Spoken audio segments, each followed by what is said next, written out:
Bonjour tout le monde! Allô? Donc, bienvenue à ce 6e vidéo, si je me souviens bien. Aujourd'hui, on va vous parler de sécurité. Et je vais laisser Marie-Claude faire peut-être un petit retour sur les rêves, sur ce qu'on avait déjà discuté auparavant. Alors, je ne sais pas si vous vous souvenez, en tout cas, si vous ne l'avez pas vu, la vidéo, Danny va vous la mettre quelque part. C'est important, les rêves. Et les chaînes YouTube, ça faisait partie de notre rêve. OK? Donc, vous aider à contribuer à ce rêve-là. En parlant de rêve, Danny, j'ai rêvé que tu avais peur des ours, que c'est vrai? Oui, c'est vrai que j'ai peur des ours. Tu as rêvé un ours? Oui, ben, j'ai rêvé au film qu'on a vu, tu sais, qu'il n'y a pas longtemps, là, que je me souviens jamais du titre, là. Backcountry. Je vais vous mettre ça en description également sur le site, là. C'est un très bon film. Alors, le volet qui nous amène cette fois-ci, c'est la sécurité. La sécurité quand on part comme ça à l'aventure. Et ce film-là est une source d'inspiration à faire ou à ne pas faire. Ça dépend de comment vous voyez les choses. Mais on a eu une aventure à notre petit terrain ici à Saint-Cyril où Danny va vous parler de ses frayeurs. Ben, en fait, c'est ça, quand à l'automne passé, on s'était installé sur notre fameuse balançoire. Il va falloir qu'on vous montre ça à un moment donné. Donc, on était assis tranquillement sur notre balançoire, puis il faisait quand même noir assez tôt, genre 7h15, 7h30. Puis on se balancinait tranquillement. Puis à un moment donné, j'ai entendu un gros bruit dans la forêt. Comme un genre de bruit de pas, là, mais de quelque chose de très pesant. Donc, c'était clair que c'était pas un renard. C'était soit un orignal, soit un ours.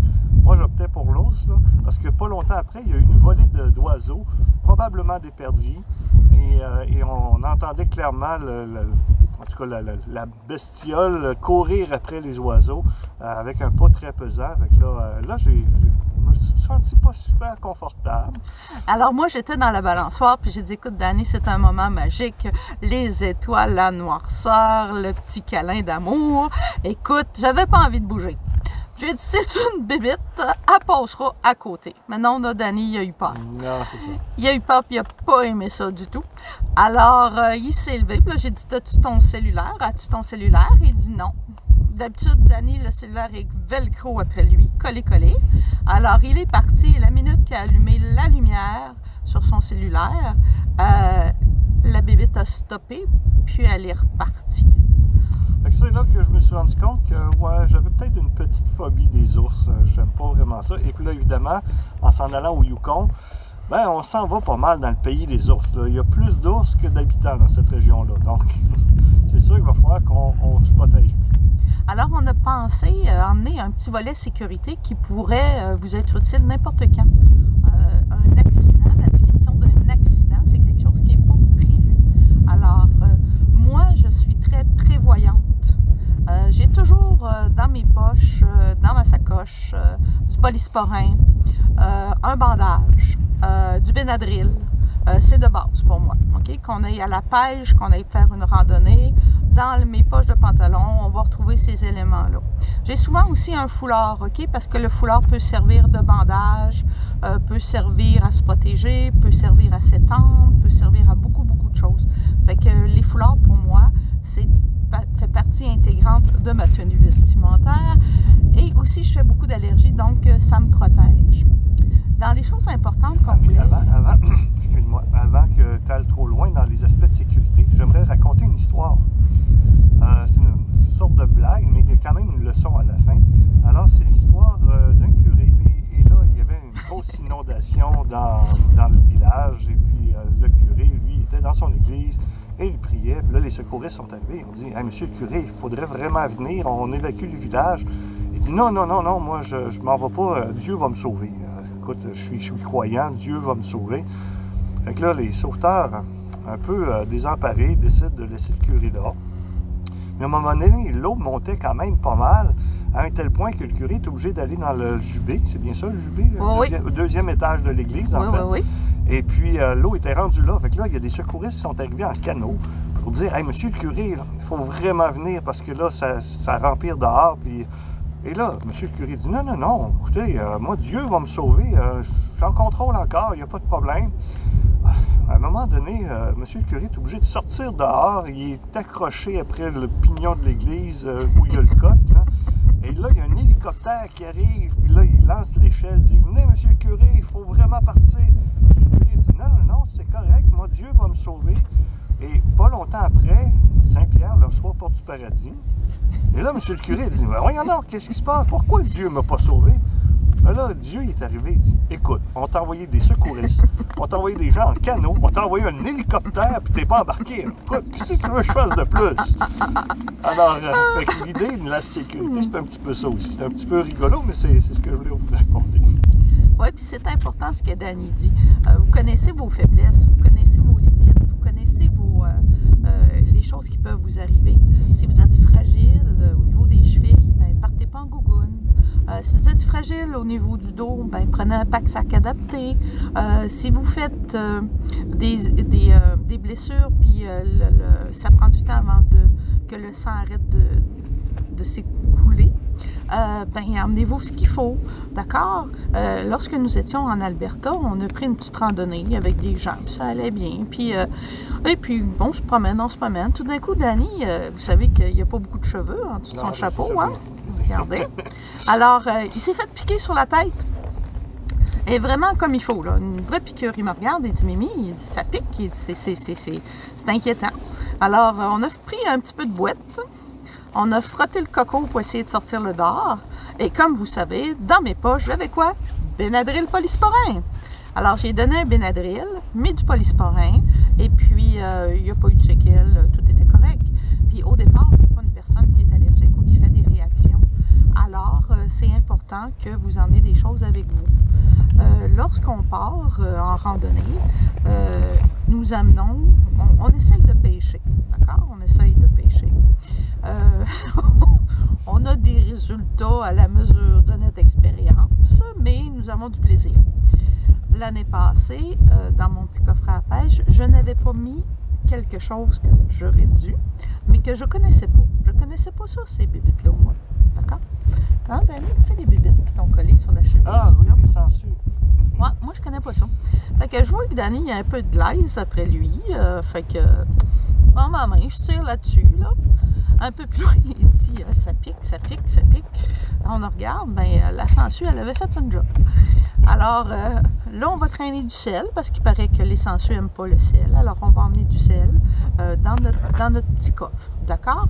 Alors, également, on va emmener une paire de pinces, parce que si on a un hameçon qui rentre à l'intérieur, il va falloir être capable de le couper pour ne pas avoir de problème. Et on a aussi fait la constatation qu'on devrait avoir 3 trousses de premiers soins, n'est-ce pas, chérie? Oui, ben, une qu'on va garder dans la roulotte ou la voiture, une autre qui va être dans un genre de sac bandoulière pour ramener à la pêche, puis un autre qu'on va pouvoir, très petit, un petit sac qu'on va pouvoir glisser dans nos poches quand on va pouvoir faire des randonnées, parce que la grosse trousse, partir en randonnée avec ça, c'est peut-être pas l'idéal. Nous avions pensé vous élaborer tout ce que ça prenait dans la trousse, mais en tout cas, vous allez faire comme nous autres, aller chez Costco, en acheter une, ou à la pharmacie, puis jamais l'ouvrir avant d'en avoir besoin. Donc, il n'y a pas de souci, il est supposé d'avoir tout à l'intérieur. Je vous suggère fortement de suivre un cours de premiers soins. Prenez-le par Internet, prenez-le comme vous voulez, faites-le en compagnie de vos enfants, parce que si vous arrive quelque chose, c'est vos enfants qui vont intervenir. Alors, montrez-leur comment intervenir. Quand on dit qu'une connaissance peut sauver une vie, bien, dans ce cas-ci, oui, ou limiter les dégâts. Vous avez beau dire, OK, je vais me débrouiller, mais si vous avez un genou amoché puis vous marchez 10 km, votre genou va rester avec des faiblesses. Donc, outillez-vous avant de partir. Moi puis Danny, on est chanceux, on vient de la campagne, nos pères allaient dans le bois. On est habitué de voir des choses qui sont normales pour vous, mais qui l'est peut-être pas pour vous. D'accord? Moi, mon père avait toujours une hache dans l'auto, au cas où un arbre tombait et qu'on ne pourrait pas circuler. Il y avait de la gomme de sapin, il y avait des choses qu'on est habitué de faire. On est habitué de travailler avec ce que la nature nous apporte. Tout à l'heure, Marie-Claude parlait, on parlait à la blague des ours, hein, mais c'est vraiment une réalité là-bas. Écoutez, il faut faire attention. On va avoir ce qu'on appelle un bear spray, donc du gaz, mais en fait c'est du poivre de Cayenne contre les ours, qu'on va pouvoir appliquer s'il y a un ours. J'ai mon fusil à pétard aussi, qui n'est pas un vrai fusil, mais qui fait suffisamment de bruit qui va peut-être faire peur à l'ours. Ensuite de ça, évidemment, il faut mettre notre nourriture et nos déchets dans les arbres pour éviter d'attirer justement ces animaux-là. L'idée aussi, c'est d'avoir un sifflet, de parler fort lorsqu'on fait des randonnées. Et idéalement, être en groupe d'au moins 4 personnes, ça va décourager l'animal de venir nous attaquer. Donc, au niveau des ours, il faut quand même être très prudent. C'est leur territoire, c'est eux autres qui sont maîtres de leur territoire. Donc, c'est nous qui empiétons sur leur territoire. Il faut être prudent, il faut faire attention. Alors, les grelots, c'est bon, tout ce qui fait du bruit. Quand nous sommes allés en Alberta, plusieurs avaient des bouteilles qu'ils avaient mis à l'intérieur des roches puis qui secouaient. Bon, moi, c'est pas mon genre, là. Mais j'aurais peut-être, je pense à ça, là, un petit foulard, là, tu sais, que les femmes arabes, là, ils soignent de la hanche, là. Ouais, on appelle ça. Du baladi? Baladi. Moi, ça, je pense que les ours n'aimeraient pas me voir danser. Donc, il y aurait ça. Donc, dans les choses pour moi qui sont importantes, c'est pas mal ces éléments-là. Au niveau de la voiture, au niveau de la mécanique, on n'est pas mécanicien ni un ni l'autre. Par contre, des bons grappins, une pelle. Les grappins, il faut t'expliquer pourquoi, parce qu'on part de l'été, on va dire pourquoi des grappins. Alors, il peut y avoir des tempêtes de neige n'importe quand. Quand je suis allée en Alberta il y a de nombreuses années, on a eu le droit à une vraie tempête de neige. Donc, vous êtes mieux d'emmener des bottes que des gougounes. Et puis, les grappins sont importants pour ça. Il y a aussi la vase. Quand il y a beaucoup de pluie, le sol peut venir vaseux, puis vous pouvez rester pris de cette manière-là. Alors, donc, c'est important d'emmener des choses. Et puis, le fameux téléphone que vous mettez tout à l'intérieur de votre téléphone. Alors, dites-vous que tout dans votre téléphone, si vous perdez votre téléphone, vous perdez tout. Alors, question pour vous. Êtes-vous capable d'avoir en mémoire le numéro de téléphone de 3 personnes que vous connaissez sans consulter votre contact? Sinon, ben apprenez-les. Parce que lorsqu'il va vous arriver malheur là-bas, puis que vous devez appeler quelqu'un et que vous n'avez pas le numéro de téléphone, c'est très long. D'accord? Surtout que vous allez être en état de choc ou il va être arrivé quelque chose de très pénible. Si votre téléphone, comme je vous ai dit tout à l'heure, vous l'avez égaré, vous l'avez perdu et que vous vous en serviez comme boussole, vous êtes encore une fois mal pris.